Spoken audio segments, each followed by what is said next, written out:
Petrol விற்பனை நிலையங்களில் நேற்று காலையில் சற்றே அதிகரித்து காணப்பட்ட கூட்டம் பிற்பகலில் குறைந்து இயல்பு நிலை திரும்பியது. ஆனால் கேஸ் தட்டுப்பாடு பிரச்சினை தீருமா என்பது கேள்விக்குறியாக நீடிக்கிறது.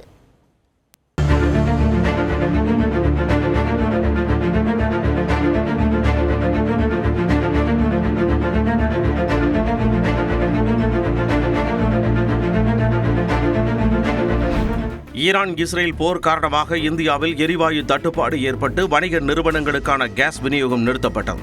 இந்த நிலையில் பெட்ரோல் டீசலுக்கும் தட்டுப்பாடு ஏற்படும் என அஞ்சி 2 நாட்களாக சென்னை உட்பட பல இடங்களில் பெட்ரோல் விற்பனை நிலையங்களில் கூட்டம் அலைமோதியது. நேற்று காலையிலும் கூட்டம் அதிகரித்து காணப்பட்ட நிலையில் பிற்பகலில் மெல்ல குறைந்து இயல்பு நிலைக்கு திரும்பியது.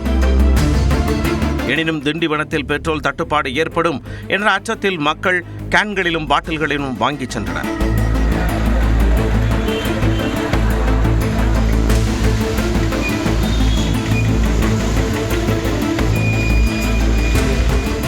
அதே நேரத்தில் புதுக்கோட்டை நகர்ப்பகுதிகளில் நேற்று முன்தினம் ஒவ்வொரு பங்குகளிலும் சராசரியாக 12,000 லிட்டர் பெட்ரோல் விற்பனையானதால் 3 நாட்களுக்கான இருப்பு காலியானது. இதனால் பல பங்குகள் மூடப்பட்டன.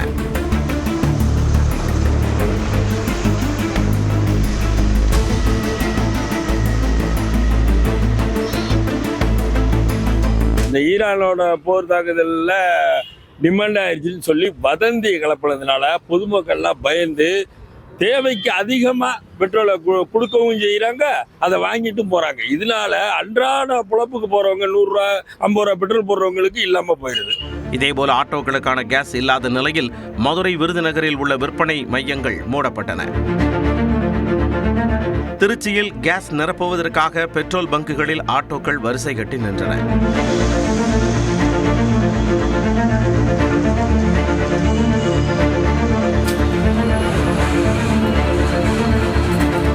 வீட்டு உபயோக சிலிண்டரை பொறுத்தவரையில் தட்டுப்பாடு இல்லை என அரசு கூறினாலும் சேலம் ஆட்சியர் அலுவலகம் அருகே உள்ள முள்ளுவாடி கேட் பகுதியில் புக் செய்து 10 நாட்களாக சிலிண்டர் வராததால் மக்கள் விநியோகம் செய்யும் நிறுவனத்திற்கு சென்று வரிசையில் காத்திருந்தனர். பிப்ரவரி 2ஆம் தேதி நான் புக் பண்ணேன் சார். இன்னும் கேஸ் வரல. டெலிவரி பாய்ஸ் கால் பண்றாங்க. கால் பண்ணா 1 வாரம் கழிச்சு வரும், 2 நாள் கழிச்சு வரும் அப்படின்றாங்க. இன்னும் கொண்டு வரவே இல்லை. இதேபோல கள்ளக்குறிச்சி மாவட்டம் சின்னசேலத்தில் சமையல் எரிவாயு விநியோக நிறுவனங்கள் முன்பு குவிந்த மக்கள் பல மணி நேரம் காத்திருந்து வாங்கிச் சென்றனர். புதுச்சேரியில் வீடுகளுக்கு முறையாக கேஸ் விநியோகிக்கவில்லை என குற்றஞ்சாட்டிய மக்கள் ஏஜென்சி அலுவலகத்தை முற்றுகையிட்டு போராட்டம் நடத்தினர்.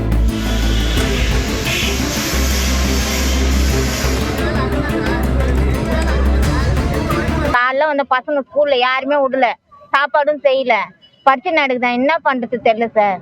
இதனிடையே டெல்லியில் செய்தியாளர்களிடம் பேசிய பெட்ரோலியத்துறை இணைச் செயலாளர் சுஜாதா சர்மா உள்நாட்டில் சமையல் எரிவாயு உற்பத்தி மார்ச் 5ஆம் தேதியுடன் ஒப்பிடும் பொழுது 30% அதிகரிக்கப்பட்டுள்ளதாக கூறினார். ये सेफ नहीं है और ये एडवाइजेबल भी नहीं है.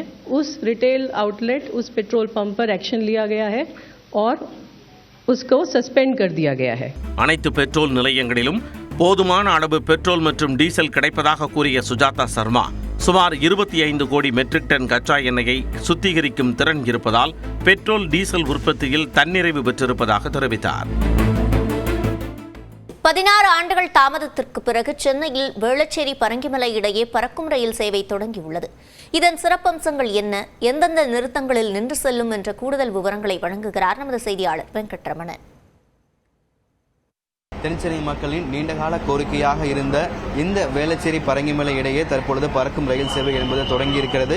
சென்னை கடற்கரை ரயில் நிலையத்திலிருந்து காலை 5 மணிக்கு பரங்கிமலை ரயில் நிலையத்திற்கு முதல் ரயில் தற்பொழுது புறப்பட்டிருக்கிறது. அந்த ரயிலில் தான் நான் தற்பொழுது பயணித்துக் கொண்டிருக்கிறோம். பொதுவாகவே சென்னை கடற்கரையிலிருந்து வேளச்சேரி மார்க்கத்துக்கு ரயில்கள் என்பது இயக்கப்பட இருக்கக்கூடிய நிலையில வேளச்சேரியிலிருந்து Puzhuthivakkam, Adambakkam, Parangimalai, Saint Thomas Mount அந்த இடைப்பட்ட தண்டவாளங்களிடையே தற்பொழுது இந்த பறக்கும் ரயில் சேவை என்பது தொடங்கி இருக்கிறது. இந்த பறக்கும் ரயில் சேவை சென்னை கடற்கரையிலிருந்து பரங்கிமலை வரை இயக்கப்பட்டாலும் ஆதம்பாக்கம் ரயில் நிலையத்தில் மட்டும் 2 மார்க்கத்திலுமே ரயில்கள் நின்று செல்லாது என கூறப்பட்டிருக்கிறது. அதாவது சென்னை கடற்கரையிலிருந்து பரங்கிமலை செல்லக்கூடிய அந்த பறக்கும் ரயிலும் பரங்கிமலையிலிருந்து சென்னை கடற்கரை நோக்கி வரக்கூடிய அந்த பறக்கும் ரயிலும் ஆதம்பாக்கம் ரயில் நிலையத்தில் நிற்காது என கூறப்பட்டிருக்கிறது. அங்கு பணிகள் நடைபெற்று வருவதன் காரணமாக ஆதம்பாக்கம் ரயில் நிலையத்தில் மட்டும் இந்த பறக்கும் ரயில் சேவை சேவைகள் நிற்காது என கூறப்பட்டிருக்கிறது.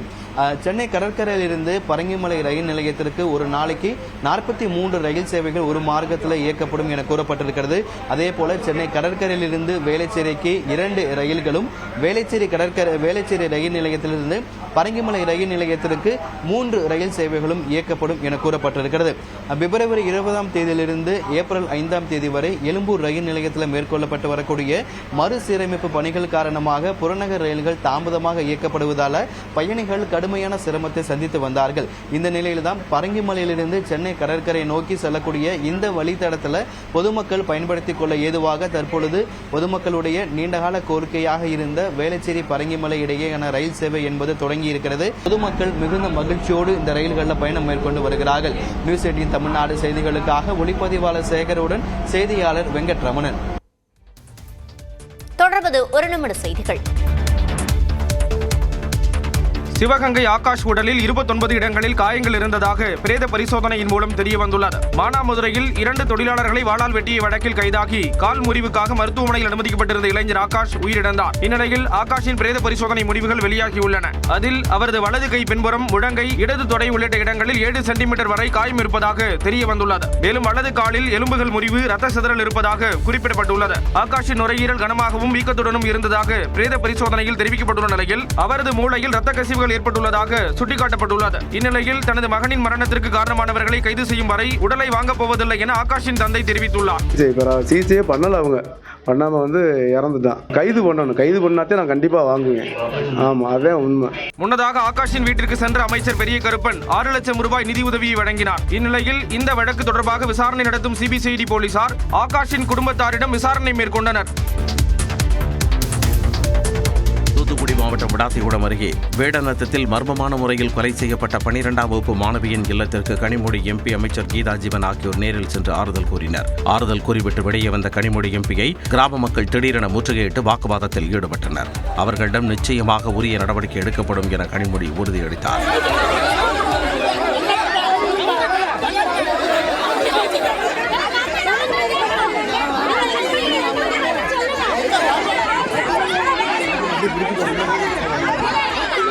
பின்னர் செய்தியாளர்களிடம் பேசிய அவர் இந்த வழக்கை முதலமைச்சர் மு க ஸ்டாலின் மிக தீவிரமாக கண்காணித்து வருவதாக கூறினார்.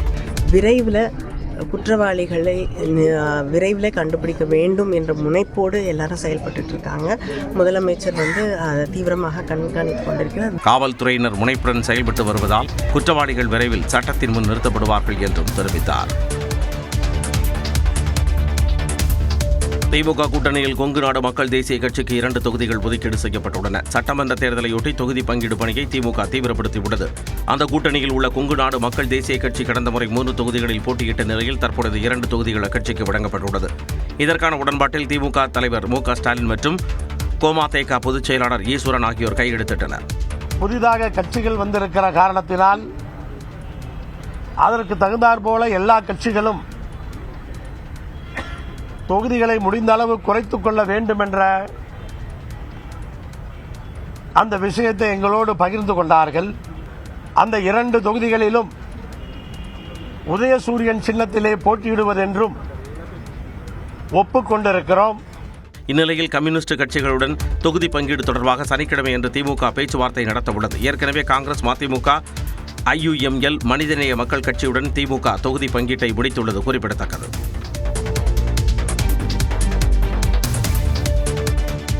புதுச்சேரி தேசிய ஜனநாயக கூட்டணியில் NR காங்கிரஸ் 16 தொகுதிகளில் போட்டியிடும் எனவும் பாஜக 14 இடங்கள் எனவும் அறிவிக்கப்பட்டுள்ளது. புதுச்சேரியில் ஆளும் கூட்டணி தலைவர்களான முதலமைச்சர் ரங்கசாமியும் பாஜக மாநில பொறுப்பாளர் மன்சுக் மாண்டவியா, மேலிட பொறுப்பாளர் நிர்மல்குமார் சுரானா ஆகியோர் இணைந்து ஆலோசனை நடத்தினர். 30 நிமிட பேச்சுவார்த்தைக்கு பிறகு செய்தியாளர்களை சந்தித்த ரங்கசாமி பேச்சுவார்த்தை சுமூகமாக இருந்ததாக கூறினார்.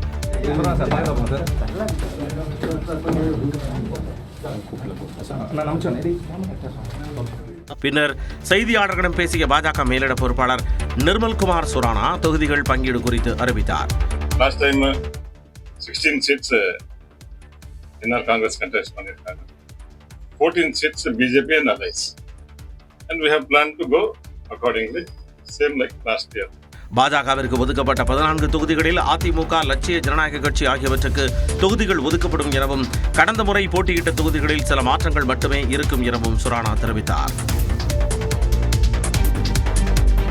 வரும் சட்டப்பேரவைத் தேர்தலில் தாவேகா தனித்த களம் காண்பதா அல்லது கூட்டணி அமைப்பதா என ஆலோசனை மேற்கொள்ளப்பட்டதாக தகவல் வெளியாகியுள்ளது. சட்டப்பேரவைத் தேர்தல் நெருங்கும் சூழலில் அரசியல் கட்சிகள் கூட்டணி பேச்சுவார்த்தை, தொகுதி பங்கீடு, வேட்பாளர் தேர்வு என பரபரப்பாக இயங்கி வருகின்றன. இந்நிலையில் வரும் தேர்தலில் கூட்டணி அமைக்கலாமா, தனித்து களம் காணலாமா என மாவட்ட செயலாளர்களுடன் பொதுச் செயலாளர் ஆனந்த் ஆலோசனை நடத்தியதாக கூறப்படுகிறது. இதில் பெரும்பாலான மாவட்ட செயலாளர்கள் கூட்டணி அமைத்து தேர்தலை சந்திக்கலாம் எனவும், ஆனால் தாவேகாவிற்கு உரிய அங்கீகாரமும் அதிக அளவிலான தொகுதிகளும் ஒதுக்க வேண்டும் எனவும் கருத்து கூறியதாக தகவல்கள் தெரிவிக்கின்றன. இதையடுத்து தனித்து நின்றாலும் 234 தொகுதிகளிலும் கடுமையாக உடைக்க வேண்டும் என ஆனந்த் அறிவுறுத்தியதாக கூறப்படுகிறது. இந்நிலையில் சென்னை பல்லவன் சாலையில் பல்வேறு கோரிக்கைகளை முன்வைத்து அண்ணா தொழிற்சங்கம் சார்பில் போராட்டம் நடைபெற்றது. இதில் பங்கேற்ற பின் செய்தியாளர்களிடம் பேசிய முன்னாள் அமைச்சர் ஜெயக்குமார், அதிமுக தாவேகா கூட்டணி அமைய வாய்ப்புள்ளதா என்ற கேள்விக்கு பதிலளித்தார். யார் வேண்டுமானாலும் எங்க தலைமையை ஏற்றுக்கிட்டு திமுக வீழ்த்த வேண்டும் என்ற அந்த ஒத்த கருத்துடையவர்கள் எங்களோடு வரலாம். எங்களுக்கு எந்த நோக்கம். அதிமுக தான் தலைமை என்றும் ஜெயக்குமார் அழுத்தம் திருத்தமாக கூறினார்.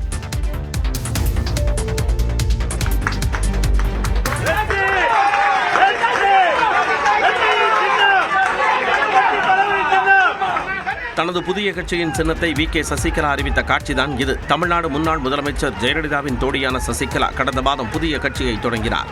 இந்நிலையில் போயஸ் தோட்டத்தில் உள்ள தனது இல்லத்தில் செய்தியாளர்களை சந்தித்த அவர் தனது கட்சியின் பெயரை அறிவித்தார். தலைவர் மேலேயும் அம்மா மேலேயும் பற்றுள்ள ஒரு தொண்டர் ஒரு கட்சியை ஆரம்பித்திருக்கிறார். அவருடைய ஆரம்பித்த கட்சியை நான் என்னை இணைத்துக் கொண்டுள்ளேன். அந்த கட்சியினுடைய பெயர் அனைத்திந்திய புரட்சித் தலைவர் மக்கள் முன்னேற்ற கழகம். தொடர்ந்து பேசிய சசிகலா கூட்டணி நிலைப்பாடு குறித்த கேள்விக்கும் பதிலளித்தார். எப்போதுமே தனி மரம் தோப்பு ஆகாது. நான் தான் சொல்லிட்டேனுங்க. அதாவது எங்களுடன் ஒரே கருத்துள்ள கட்சிகள் இணைந்து நாங்கள் செயல்படுவோம். எடப்பாடி பழனிசாமிக்கான எதிர்ப்புகள் நீங்கிவிட்டதாக அதிமுகவினர் கூறுவது குறித்து பதிலளித்த சசிகலா, அது தேர்தல் முடிவில் தெரிய வரும் என்றார்.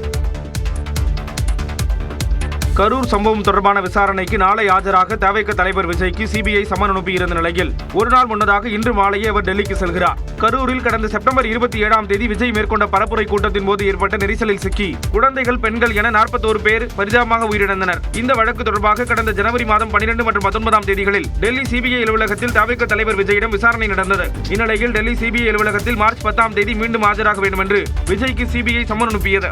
ஏற்கனவே திட்டமிட்ட பணிகள் இருப்பதால் விஜய் விலக்கு கோரிய நிலையில் நாளை மீண்டும் ஆஜராக புதிய சம்மன் அனுப்பப்பட்டது. அதே சமயம் சென்னையில் ஆஜராக அனுமதி கோரியதையும் சிபிஐ நிராகரித்தது. இந்நிலையில் கரூர் கூட்ட நெரிசல் வழக்கு தொடர்பாக நாளை டெல்லி சிபிஐ அலுவலகத்தில் விஜய் ஆஜராகிறார். இதற்காக ஒரு நாள் முன்னதாக இன்று மாலை 3 மணியளவில் விஜய் டெல்லி புறப்படுகிறார். இந்த பாடல் வெளியாகி 5 ஆண்டுகள் ஆகியிருக்கும் நிலையில் இதன் உரிமம் தொடர்பான சர்ச்சை முடிந்த பாடில்லை. இசையமைப்பாளர் சந்தோஷ் நாராயணன் தயாரிப்பில் தி மற்றும் தெருக்குறள் அறிவு பாடி கடந்த 2021இல் வெளியான என்ஜாய் என்சாமி என்ற ஆல்பம் பாடல் பட்டி தொட்டி எங்கும் கவனம் பெற்றது. ஆனால் இந்த பாடலை எழுதி பாடிய அறிவு தனக்கான அங்கீகாரம் கிடைக்கவில்லை என்று ஆதங்கத்தை வெளிப்படுத்தியிருந்தார். இதனையடுத்து அறிவுக்கும் சந்தோஷ் நாராயணனுக்கும் இடையே கருத்து வேறுபாடு ஏற்பட்டது. இந்த பாடல் வெளியாகி தற்போது 5 ஆண்டுகள் கடந்திருக்கும் நிலையில் சந்தோஷ் நாராயணன் தரப்பு அனுப்பிய வீட்டுக்கு தனது கலாச்சாரத்தில் பாடலை உருவாக்கியதாக அறிவு எக்ஸ் பக்கத்தில் பதிவிட்டுள்ளார். இசை கூட்டும் முயற்சி என்று கூறியுள்ள அறிவு, அங்கீகாரமும் இழப்பீடும் தான் சரியாக இருக்கும் என குறிப்பிட்டு தனி இசைக்கலைஞர்கள் கவனமாக இருங்கள் என்று அறிவுறுத்தியுள்ளார். இதற்கு பதிலளித்துள்ள சந்தோஷ் நாராயணன், அறிவின் கோரிக்கை நேர்மையற்றவை மற்றும் மாயையானவை என்று தெரிவித்துள்ளார். இது தொடர்பாக அறிவுடன் பொதுவெளியில் விவாதிக்க தயாராக இருப்பதாகவும் தெரிவித்துள்ளார். நடிகரும் கார் ரேசருமான அஜித்குமாருக்கு Mahindra BE Formula E Edition காரை மஹிந்திரா நிறுவனம் பரிசளித்துள்ளது. கார் ரேசிங்கில் நடிகர் அஜித்குமார் சமீப காலமாக தீவிரம் காட்டி வருகிறார். கார் ரேஸில் பங்கேற்க துபாய் சென்றிருந்த அஜித் சில தினங்களுக்கு முன்பு சென்னை திரும்பினார். இந்நிலையில் அவருக்கு மஹிந்திரா நிறுவனத்தின் சார்பில் கார் ஒன்று பரிசாக வழங்கப்பட்டது. அஜித்குமாரின் கார் ரேஸ் மீதான ஆர்வத்தை பாராட்டும் வகையில் அவருக்கு ஃபார்முலா 3 தீம்டு எஸ்யூவி காரான Mahindra BE Formula E Edition காரை அந்நிறுவனத்தின் ஆட்டோமோட்டிவ் பிரிவு தலைவர் வேலுச்சாமி பரிசாக வழங்கினார். சிவப்பு நிறத்தில் ஸ்டைலாக வடிவமைக்கப்பட்டுள்ள காரை அஜித் பெற்றுக்கொண்டார். நடிகர் ரஜினிகாந்தை திமுக மிரட்டியதாக கூறுவது அப்பட்டமான பொய் என்றும் அரசியல் ஆதாயம் தேட விஜய் கட்சியினர் பொய் சொல்வதாகவும் அமைச்சர் ரகுபதி பதிலடி தந்துள்ளார்.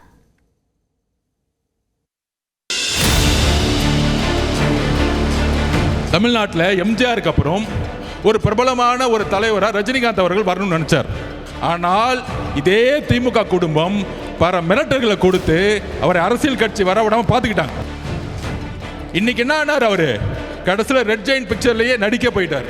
இப்படி தாவேகாவின் ஆதவ் அர்ஜுனா கூறியது ரஜினி ரசிகர்கள் மட்டுமின்றி அரசியல் கட்சிகளும் பதிலடி தர தொடங்கியுள்ளனர். புதுக்கோட்டையில் செய்தியாளர்களிடம் பேசிய அமைச்சர் ரகுபதி ரஜினியை திமுக மிரட்டியதாக கூறுவது அப்பட்டமான பொய் என்றார். ரஜினிகாந்தை யாரும் மிரட்ட முடியாது, எந்த மிரட்டலுக்கும் அவர் அடிபணிய மாட்டார். எனவே திமுக மிரட்டியது என்று சொல்லுவது அப்பட்டமான பொய். அதை இன்றைக்கி விஜய் கட்சிக்காரங்க சொல்கிறாங்கன்னா அரசியல் ஆதாயம் தேடி அவர்கள் அப்படி ஒரு குற்றச்சாட்டை சொல்லலாம். ஆனால் எங்களை பொறுத்த வரைக்கும் அவர் எங்களுடைய நண்பர். எங்களுக்கு அதாவது 1996 திராவிட முன்னேற்றக் கழக ஆட்சி வர வேண்டும் என்பதற்காக குரல் கொடுத்த நபர் நம்முடைய மாண்புமிகு எங்களுடைய மரியாதைக்குரிய நடிகர் ரஜினிகாந்த் அவர்கள். இதேபோல வலதுசாரிகளின் ஆதிக்கம் மேலோங்கி வந்ததால் ரஜினி அரசியலுக்கு வரவில்லை என விசிக தலைவர் திருமாவளவன் கூறினார். வலதுசாரிகளின் சங் பரிவார்களின் தலையீடு, அவர்களின் ஆதிக்கம் மேலோங்கி வருகிற சூழலில் அது நமக்கு உகந்ததல்ல என்று தீர்க்க தரிசனமாக உணர்ந்து அதை அவர் கைவிட்டு விட்டார் என்பதுதான் உண்மை. ரஜினி கட்சி தொடங்கவிருந்த நிலையில் அதன் தலைமை ஒருங்கிணைப்பாளரும் தற்போது பாஜகவில் உள்ளவருமான அர்ஜுனமூர்த்தி ஆதவ் அர்ஜுனாவின் பேச்சு குறித்து விஜய்க்கு காட்டமாக கடிதம் ஒன்றை எழுதியுள்ளார். அதில் ஒரு அரசியல் இயக்கம் வளர வேண்டுமெனில் அது அறிவு, அனுபவம் மற்றும் பணிவு ஆகியவற்றின் அடிப்படையில் கட்டப்பட வேண்டும் என்றும், அரைகுறை புரிதலுடன் பேசும் நபர்களை கட்சி நிர்வாகத்தில் வைத்துக் கொள்வது எந்த தலைவருக்கும் பலமாக இருக்காது எனவும் தெரிவித்துள்ளார். ரஜினியை குறைத்து பேசுவது என்பது ஒருவரை உயர்த்தாது என்றும் அது தமிழ் மக்களின் உணர்வுகளை மட்டுமே புண்படுத்தும் என கூறியுள்ள அர்ஜுனமூர்த்தி விஜயின் அரசியல் பயணம் வளர வேண்டும் என்றார். அருகில் உள்ள அரசியல் முதிர்ச்சி இல்லாத நபர்களை உடனே கட்சியை விட்டு விலக்க வேண்டும் எனவும் வேண்டுகோள் விடுத்துள்ளார். ஒரு தனிநபரின் கருத்து ஒட்டுமொத்த திரையுலக மற்றும் அரசியல் உறவுகளில் விரிசலை ஏற்படுத்துமா அல்லது இது ஒரு தற்காலிக சலசலப்புடன் முடிந்து விடுமா என்பது வரும் நாட்களில் தெரிய வரும். தொடர்ந்து காலை விரவு செய்திகளை பார்க்கலாம். தமிழ்நாடு சட்டப்பேரவை தேர்தலையொட்டி காங்கிரஸ் சார்பில் 5 குழுக்களை நியமித்து அக்கட்சியின் பொதுச் செயலர் கே.சி. வேணுகோபால் அறிவிப்பு வெளியிட்டுள்ளார். மாநில தலைவர் செல்வப்பெருந்தகை தலைமையில் 37 பேர் கொண்ட தேர்தல் குழுவும், முன்னாள் MP ஏ. செல்வகுமார் தலைமையில் 51 பேர் கொண்ட பரப்புரை குழுவும் அமைக்கப்பட்டுள்ளது. கார்த்தி சிதம்பரம் தலைமையில் 26 பேர் கொண்ட தேர்தல் அறிக்கை தயாரிப்பு குழு மற்றும் விஜய்வசந்த் தலைமையில் 73 பேர் கொண்ட விளம்பரம் மற்றும் தகவல் தொடர்பு குழு அமைக்கப்பட்டுள்ளது. மாணிக்கம் தாக்கூர் தலைமையில் 12 பேர் கொண்ட தேர்தல் ஒருங்கிணைப்பு குழுவும் அமைக்கப்பட்டுள்ளது. தமிழ்நாடு தகவல் ஆணையத்தின் மாநில தகவல் ஆணையராக விஜயராம் பதவியேற்றுக் கொண்டார். சென்னை ஆளுநர் மாளிகையில் அவரது பதவியேற்பு நிகழ்ச்சி நடந்தது. விஜயராமுக்கு ஆளுநர் ராஜேந்திர விஸ்வநாத் அர்லேக்கர் பதவி பிரமாணம் செய்து வைத்தார். இதில் துறை ரீதியான அதிகாரிகள் கலந்து கொண்டனர். சென்னை திருவான்மியூரில் கொலை வழக்கில் கைதானவருக்கு ஆயுள் தண்டனை விதித்து சென்னை உயர்நீதிமன்றம் தீர்ப்பளித்தது. கடந்த 2024ஆம் ஆண்டு ஜனவரி மாதம் ஏழுமலை சித்ரா தம்பதிக்கிடையே ஏற்பட்ட தகராறு கைகலப்பில் முடிந்தது. இதில் காயமடைந்த சித்ரா மருத்துவமனையில் சிகிச்சைக்கு அனுமதிக்கப்பட்டு வீடு திரும்பினார். மீண்டும் பிரச்சனை எனவே சித்ராவின் தம்பி அண்ணாமலை கத்தியால் குத்தியதில் ஏழுமலை உயிரிழந்தார். இவ்வழக்கு சென்னை உயர்நீதிமன்றத்தில் நடைபெற்று வந்த நிலையில் அண்ணாமலைக்கு ஆயுள் தண்டனை மற்றும் 5000 ரூபாய் அபராதம் விதித்து நீதிபதி தீர்ப்பளித்தார். சென்னை ராயப்பேட்டையில் 15ஆம் தேதி நடைபெறவுள்ள இந்து மக்கள் கட்சியின் மாநாட்டிற்கு நிபந்தனைகளுடன் அனுமதி வழங்கி சென்னை உயர்நீதிமன்றம் உத்தரவிட்டுள்ளது. ராயப்பேட்டை YMCA மைதானத்தில் இந்து மக்கள் கட்சி சார்பில் தமிழர் தமிழகம் உரிமை மீட்பு மாநாடு வரும் 15ஆம் தேதி நடைபெறவுள்ளது. இந்த மாநாட்டையொட்டி எழும்பூரில் ஊர்வலம் செல்ல காவல்துறை அனுமதி மறுப்பதாக கூறி இந்து மக்கள் கட்சி சார்பாக சென்னை உயர்நீதிமன்றத்தில் வழக்கு தொடரப்பட்டது. இந்த வழக்கை விசாரித்த நீதிபதி நிர்மல்குமார் மாநாட்டு நிகழ்ச்சிகளை உள் அரங்கில் வைத்து மட்டுமே நடத்த வேண்டும், ஊர்வலமாகவோ பேரணியாகவோ செல்லக்கூடாது என கூறி அனுமதி அளித்து உத்தரவிட்டார். கோவை காளம்பாளையம் மாதம்பட்டி இடையே நடைபெறும் இருவழிச்சாலை பணிகள் 2 ஆண்டுகளாக இழுபறியாக நீடிப்பதால் சிறுவாணி சாலை முழுவதும் புழுதி மண்டலமாக காட்சியளிக்கிறது. வாகனங்கள் செல்லும்போது எழும் கடும் தூசியால் எதிரே வரும் வாகனங்கள் தெரியாமல் விபத்து அபாயம் நிலவுவதுடன் இருசக்கர வாகன ஓட்டிகளுக்கு சுவாச கோளாறு ஏற்படும் சூழல் நிலவுகிறது. இப்பணிகளை உடனடியாக முடிக்க நெடுஞ்சாலைத்துறைக்கு அப்பகுதி மக்கள் கோரிக்கை விடுத்துள்ளனர். புதுச்சேரி சுல்தான்பேட்டை துணை சுகாதார நிலையத்தில் 1 லட்சம் ரூபாய் மதிப்பிலான கணினியை திருடிய நபர் கைது செய்யப்பட்டார். தூத்துக்குடியைச் சேர்ந்த சண்முக சுந்தரம் என்பவர் சொந்த ஊர் செல்ல பணம் இல்லாததால் டிப்டாப் உடை அணிந்து வந்து மருத்துவமனையின் பூட்டை உடைத்து கணினியை திருடி சென்றது சிசிடிவியில் பதிவானது. இதையடுத்து சண்முக சுந்தரத்தை கைது செய்த காவல்துறையினர் கணினி பாகங்களை பறிமுதல் செய்து அவரை சிறையில் அடைத்தனர்.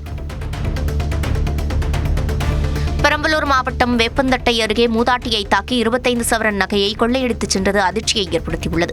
வாலிகண்டபுரம் கிராமத்தைச் சேர்ந்த தாராபி குடும்பத்தினரோடு இரவில் உறங்கிக் கொண்டிருந்துள்ளார். இரவில் வீட்டின் பின்பக்க கதவை உடைத்துக் கொண்டு உள்ளே சென்ற 4 பேர் கொண்ட கும்பல் தாராபியை தாக்கி பீரோவில் இருந்து 25 சவரன் நகை மற்றும் 12,000 பணத்தை கொள்ளையடித்துச் சென்றனர்.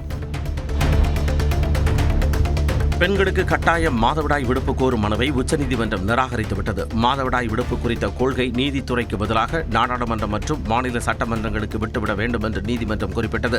தலைமை நீதிபதி சூரியகாந்த் தலைமையிலான அமர்வு மாதவிடாய் விடுப்பு குறித்த கொள்கையை பரிசீலிக்குமாறு மத்திய அரசிடம் கேட்டுக்கொண்டது. மாதவிடாய் விடுப்பால் நிறுவனங்கள் பெண்களை வேலைக்கு எடுக்காமல் போகும் அபாயம் உள்ளதாகவும் வேலைக்கு செல்லாமல் வீட்டிலேயே இருக்கச் சொல்ல ஊக்குவிக்கக்கூடும் என்றும் கூறியது.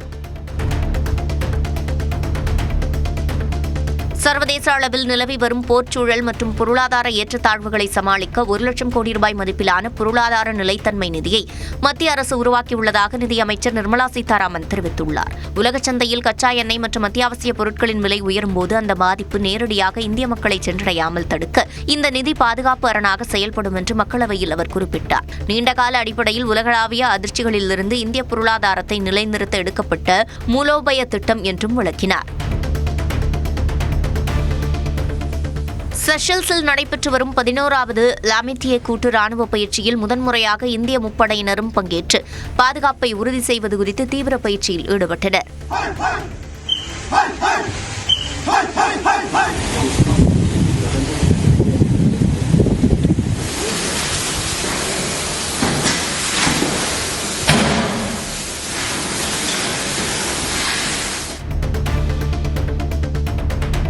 ஜம்மு காஷ்மீரின் பட்காமில் ஆயிரக்கணக்கான மக்கள் ஒன்று கூடி பாலஸ்தீன மற்றும் ஈரானில் பாதிக்கப்பட்ட மக்களுக்கு ஆதரவாக பேரணியை நடத்தினர்.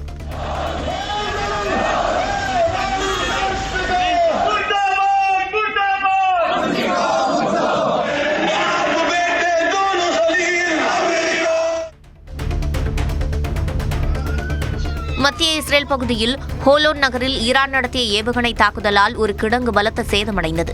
ஏவுகணை விழுந்த இடத்திலிருந்து பெரும் புகைமூட்டமும் நெருப்பு பிழம்புகளும் கிளம்பியதை அடுத்து மீட்புப் படையினர் விரைந்து வந்து தீயை அணைக்கும் பணியில் ஈடுபட்டனர்.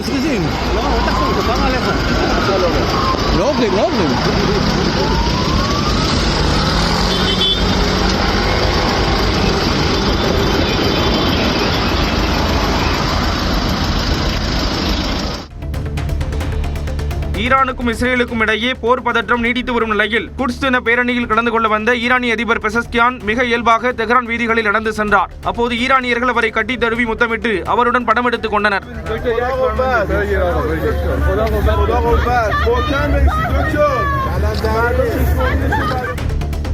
ஈரானில் தஞ்சமடைந்து வாழ்ந்து வந்த ஆப்கானியர்கள் மீண்டும் எல்லைகளை கடந்து தமது தாயகம் திரும்பி வருகின்றனர். போர் பதற்றம் நீடித்து வரும் நிலையில் ஈரானில் இருந்து திரும்ப வேண்டிய கட்டாயத்தில் ஆப்கானியர்கள் தள்ளப்பட்டுள்ளனர். போரின் பிடியில் இருக்கும் நாட்டை விட்டு தலிபான் கைகளில் உள்ள தமது நாட்டிற்கு புழுதி புயல்களுக்கு நடுவே ஆப்கானியர்கள் திரும்பி வருகின்றனர்.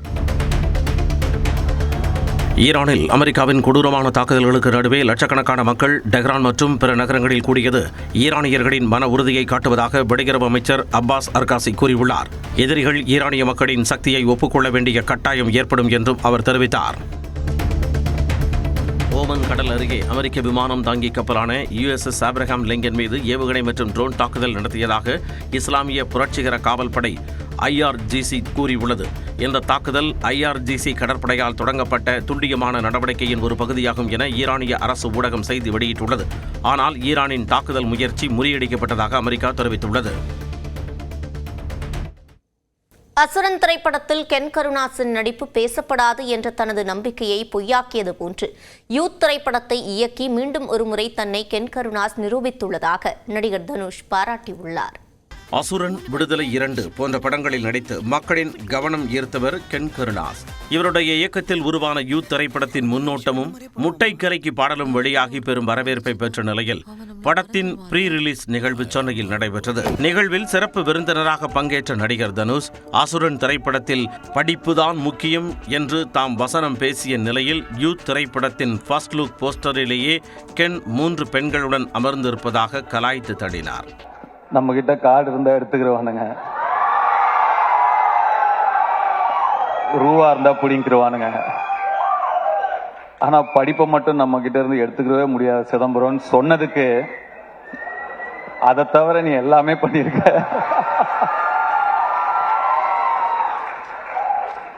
வர ஃபர்ஸ்ட் போஸ்டரே ஒரு பைக்ல 3 கேர்ள்ஸோட அப்படி உக்காந்து போஸ்டர் அப்படி சொன்னதுக்கு. அசுரன் படத்தில் கென் நடிக்கிறார் என வெற்றிமாறன் சொன்னபோதே தனக்கு அவர் மீது நம்பிக்கை இல்லாமல் இருந்தது என்றும், ஆனால் அவரது நடிப்பை பார்த்து தனது எண்ணத்தை மாற்றிக்கொண்டதாகவும் தனுஷ் குறிப்பிட்டார். சரி சார், ஓகே, எனக்கு சுத்தமா கன்வின்ஸ் ஆகல. அதுக்கப்புறம் நான் கென்னை பார்க்கவே இல்லை. ஸ்ட்ரெயிட்டா டே 1 ஷூட் அப்பதான் பார்த்தேன். அப்போ அந்த ஃபர்ஸ்ட் ஷாட் அவன் நடிச்ச உடனே நான் வெற்றிட்ட டக்குன்னு போய் சொன்னேன், வெற்றி இவன்கிட்ட என்னவோ இருக்கு, ரொம்ப கான்ஃபிடென்ட்டா பண்றான், அவன் ஒரு புது பையன், சின்ன பையன், இவ்வளவு பேர் நடுவில் நடிக்கிற அவனுக்கு ஒரு தயக்கமோ கூச்சமோ ஒண்ணுமே இல்லை, ரொம்ப கான்ஃபிடென்ட்டா பண்றான் வெற்றி, நல்ல சாய்ஸ். மேடையில் பேசிய இயக்குனர் வெற்றிமாறன் இந்த திரைப்படத்தின் ப்ரமோஷனுக்காக கென் கருணாசும் ஜிவி பிரகாஷும் இணைந்து வெளியிட்ட வீடியோக்கள் பெரும் வரவேற்பை பெற்றதால் இருவரும் இணைந்து நடிக்கலாம் என ஆலோசனை கூறினார். ஜிவியும் கென்னும் போடுற அந்த வீடியோஸ் ரொம்ப இன்ட்ரெஸ்டிங்கா இருக்கு. And I'm waiting. இப்போ அடுத்து இவங்களோட அனௌன்ஸ்மெண்ட் வீடியோ என்ன வரும் அப்படின்ற மாதிரி வெயிட் பண்ற அளவுக்கு இருக்கு, இன்ட்ரெஸ்டிங்கா இருக்கு. அவங்க 2 பேரும் நடிக்கிறது அந்த காம்பினேஷன் நல்லா இருக்கு. I think you both should plan a film together. நடிக்கிறதுக்கு நல்லா இருக்கு. படத்திற்கு ஊதியம் பெறாமலேயே ஜிவி பிரகாஷ்குமார் இசையமைத்து கொடுத்ததாக கருணாஸ் நன்றி தெரிவித்தார். நிறைய படங்கள் நான் தனுஷ் கூட மட்டும்தான் நடிச்சேன்.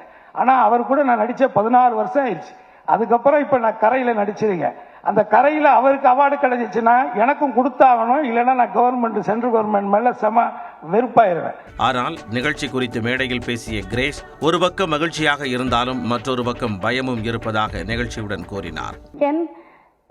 ரொம்ப சந்தோஷமா இருக்கு, அதை விட அம்மாவுக்கு ரொம்ப பயமா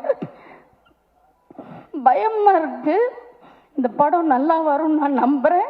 சுராஜ், வெஞ்சரமுடு, தேவதர்ஷினி, அன்ஷிமா, பிரியான்ஷி யாதவ், மீனாட்சி தினேஷ் என பலரும் நடித்துள்ள யூத் திரைப்படம் வரும் 19ஆம் தேதி வெளியாகிறது.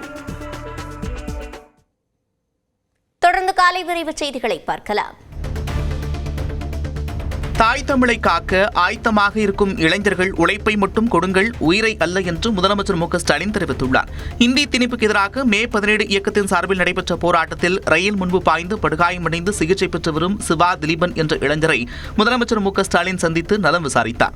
இது தொடர்பாக தனது எக்ஸ் பக்கத்தில் பதிவிட்டுள்ள முதலமைச்சர் மு க ஸ்டாலின், போராட்ட நோக்கம் சரியானதாக இருந்தாலும் உணர்ச்சி வயப்பட்டு இதுபோன்ற செயல்களை யாரும் செய்யக்கூடாது என்று அறிவுறுத்தியுள்ளார்.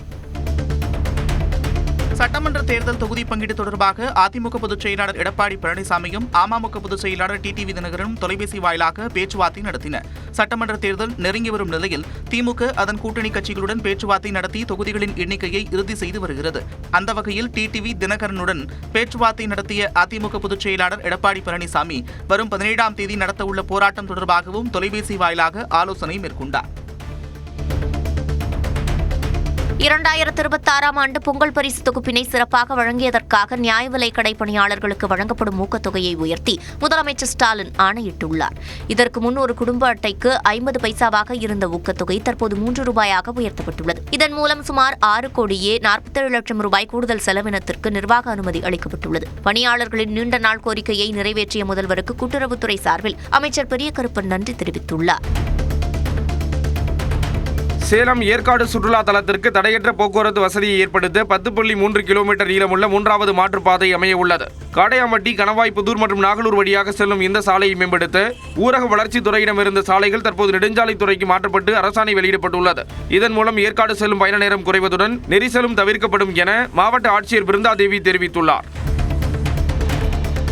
விருதுநகர் மாவட்டம் ஸ்ரீவில்லிபுத்தூரில் மடவார் வளாகம் அரசு கொள்முதல் நிலையத்தில் இடப்பற்றாக்குறை மற்றும் அதிகாரிகளின் அலட்சியத்தால் டன் கணக்கில் நெல்மணிகள் தேங்கியுள்ளன. கொள்முதல் தாமதமாவதால் நெல் எடை குறைந்து நஷ்டம் ஏற்படுவதாகவும் மழையில் நனைந்து வீணாகும் அபாயம் இருப்பதாக விவசாயிகள் வேதனை தெரிவிக்கின்றனர். ஏற்கனவே ராஜபாளையம் பகுதி, மம்சாவரம் பகுதிகளில் ஏற்கனவே சென்று இருக்கிற இடத்துல இருந்து அந்த விவசாயிகளும் இதே சென்றுக்குள்ளே கொண்டு வந்து கொட்டும் போது எங்கள் நெல்லை காடுகளில் இருந்து கொண்டு வந்து கொட்டுறதுக்கு முடியாமல் எங்கள் நெல் பூராமே வயல் பகுதியிலே கிடக்குது. காங்கிரஸ் கட்சியின் 13 சட்டமன்ற உறுப்பினர்களுக்கு எதிராக கன்னியாகுமரியில் அக்கட்சியினர் ஒட்டிய போஸ்டர்களால் சலசலப்பு ஏற்பட்டுள்ளது. காங்கிரஸ் மூத்த தலைவர் ராகுல் காந்தியின் ஆதரவில் சட்டமன்ற உறுப்பினர்களாக இருந்து கொண்டு கட்சியின் முடிவுக்கு கட்டுப்படாத 13 சட்டமன்ற உறுப்பினர்களும் உடனடியாக ராஜினாமா செய்ய வேண்டும் என்று அதில் அச்சிடப்பட்டிருந்தது. குடித்துறை, மார்த்தாண்டம், மேல்புறம் உள்ளிட்ட இடங்களில் ஒட்டப்பட்ட போஸ்டர்களால் காங்கிரஸ் தொண்டர்களுக்கிடையே சலசலப்பு ஏற்பட்டுள்ளது. மானாமதுரை ஆகாஷ் மரண வழக்கில் திருபுவனம் ஆய்வாளர் திலீபன் உள்ளிட்ட 6 பேர் இடைநீக்கம் செய்யப்பட்டுள்ளனர். விசாரணையின் போது தப்ப முயன்று ஆகாஷ் உயிரிழந்ததாக காவல்துறை தரப்பில் கூறப்பட்டாலும் இதில் மர்மம் இருப்பதாக கூறி வழக்கு சிபிசிஐடிக்கு மாற்றப்பட்டது. இந்நிலையில் திருபுவனம் காவல் நிலைய ஆய்வாளர் திலீபன், உதவி ஆய்வாளர் குகன் ஆகியோரையும் காவலர்கள் தேவேந்திரன், சரத், மனோகரன், காளீஸ்வரன் ஆகியோரையும் சஸ்பெண்ட் செய்து மாவட்ட எஸ்பி உத்தரவிட்டார். திருச்சி மாவட்டம் துறையூர் அருகே 8ஆம் வகுப்பு மாணவர் இறப்புக்கான காரணம் என்ன என காவல்துறையினர் விசாரிக்கின்றனர். நல்லவன்னிப்பட்டியைச் சேர்ந்த செல்வம் வியாழக்கிழமை மாலை வாலிபால் விளையாடிய போது தலையில் பந்து பட்டது. இதனால் அதே பகுதியைச் சேர்ந்த 15 வயது சிறுவனுடன் செல்வத்திற்கு தகராறு ஏற்பட்டுள்ளது. அதன் பின் வீட்டிற்கு வந்த செல்வம் திடீரென வாந்தி எடுத்து மயங்கி விழுந்து உயிரிழந்தார். செல்வத்தின் மரணத்திற்கு பந்து பட்டது காரணமா, 15 வயது சிறுவன் தாக்கியதால் இறந்தாரா என காவல்துறையினர் விசாரிக்கின்றனர். சேலம் மாவட்டம் எடப்பாடி அருகே மதுபோதையில் கனரா வங்கி ஏடிஎம் காவலாளியை தாக்கியதாக ஒருவர் கைது செய்யப்பட்டார். கொங்கனாபுரம் கிராமத்தில் உள்ள கனரா வங்கி ஏடிஎம் மையத்திற்கு மதுபோதையில் வந்த புதுப்பாளையத்தைச் சேர்ந்த பழனி காவலாளி அருள்மணியை தகாத வார்த்தைகளால் பேசி தாக்கியதாக கூறப்படுகிறது. மேலும் கண்ணாடிகளை உடைத்து ரகளில் ஈடுபட்ட நிலையில் தகவல் அறிந்து வந்த காவல்துறையினர் பழனியை கைது செய்தனர். தேனி மாவட்டம் கம்பம் அருகே மகளிர் சுய உதவிக் குழுக்களுக்கு ஒதுக்கப்பட்ட கல்குவாரிகளை மீண்டும் திறக்க கோரி ஆட்சியர் அலுவலகம் முன்பு ஏஐடியூசி தொழிற்சங்கத்தினர் ஆர்ப்பாட்டத்தில் ஈடுபட்டனர். காமைய கவுண்டன்பட்டியில் உள்ள கல்குவாரிகள் 6 மகளிர் சங்கங்களுக்கு ஒதுக்கப்பட்டன. ஆனால் சில மாதங்களுக்கு முன்பு இந்த கல்குவாரிகள் ஒரு சில பிரச்சனைகளால் நிறுத்தி வைக்கப்பட்டன. இந்த நிலையில் கல்குவாரிகளை மீண்டும் திறக்க கோரி ஏஐடியூசி தொழிற்சங்கத்தினர் ஆர்ப்பாட்டம் நடத்தினர். கோவை மாவட்டம் பொள்ளாச்சி அருகே உள்ள ஆழியார் குரங்கருவி எனப்படும் கவியருவிக்கு செல்ல சுற்றுலா பயணிகளுக்கு வனத்துறையினர் தடை விதித்துள்ளனர். கடுமையான வறட்சி காரணமாக அருவிக்கு நீர்வரத்து மிகவும் குறைந்து காணப்படுகிறது. மேலும் அருவியில் உடைந்து காணப்படும் தடுப்புச் சுவர், கம்பிகளை புதுப்பிக்கும் பணியும் தொடங்கியுள்ளது. இதன் காரணமாக சுற்றுலா பயணிகள் கவியருவிக்கு வர வேண்டாம் என வனத்துறையினர் தெரிவித்துள்ளனர். காரைக்குடியில் மகள் அபகரித்த வீட்டுமனை மற்றும் நகையை மீட்டுத் தரக் கோரி முதிய தம்பதி காவல் நிலையத்தில் புகார் அளித்தனர். காரைக்குடியைச் சேர்ந்த முதியவர் பாண்டி, இருளாயி தம்பதியின் 3வது மகள் அமுதா இருவரையும் பார்த்துக் கொள்வதாக கூறி 16 லட்சம் ரூபாய் மதிப்பிலான நகை, வீட்டுமனை ஆகியவற்றை பெற்றுக்கொண்டு ஏமாற்றியதாக தெரிகிறது. இந்நிலையில் தன்னுடைய மகளிடமிருந்து பணத்தை மீட்டுத் தருமாறு முதியவர் பாண்டி காவல் நிலையத்தில் புகார் அளித்திருக்கிறார். சாப்பிடுவதற்கு கூட வழியின்றி தவித்து வருவதாக வேதனை தெரிவித்துள்ளார். நியூஸ் 18 தமிழ்நாடு செய்தி எதிரொலியாக கடலூர் மாவட்டம் பெரிய கங்கனாங்குப்பத்தில் கட்டப்பட்ட அங்கன்வாடி மையத்தை சட்டமன்ற உறுப்பினர் ஐயப்பன் திறந்து வைத்தார். பாழடைந்த கட்டடத்தில் அங்கன்வாடி மையம் செயல்பட்டு வருவது குறித்து 2024ஆம் ஆண்டு அக்டோபர் மாதம் நியூஸ் 18 தமிழ்நாடு தொலைக்காட்சியில் செய்தி வெளியிடப்பட்டது. இதனையடுத்து புதிய கட்டடம் கட்ட உடனடியாக நடவடிக்கை எடுக்கப்பட்ட நிலையில் அந்த பணி முடிந்து தற்போது திறந்து வைக்கப்பட்டுள்ளது. தலைமை தேர்தல் ஆணையர் ஞானேஷ்குமார் ஒருதலைபட்சமாக செயல்படுவதாக கூறி அவரை பதவி நீக்கம் செய்ய எதிர்க்கட்சி எம்பிக்கள் நாடாளுமன்றத்தின் 2 அவைகளிலும் நோட்டீஸ் சமர்ப்பித்துள்ளனர். இதில் 130 மக்களவை எம்பிக்களும் 63 மாநிலங்களவை எம்பிக்களும் நோட்டீஸில் கையெழுத்திட்டுள்ளனர். தலைமை தேர்தல் ஆணையரை பதவி நீக்கம் செய்யக்கோரி நோட்டீஸ் தாக்கல் செய்வது இதுவே முதல் முறையாகும்.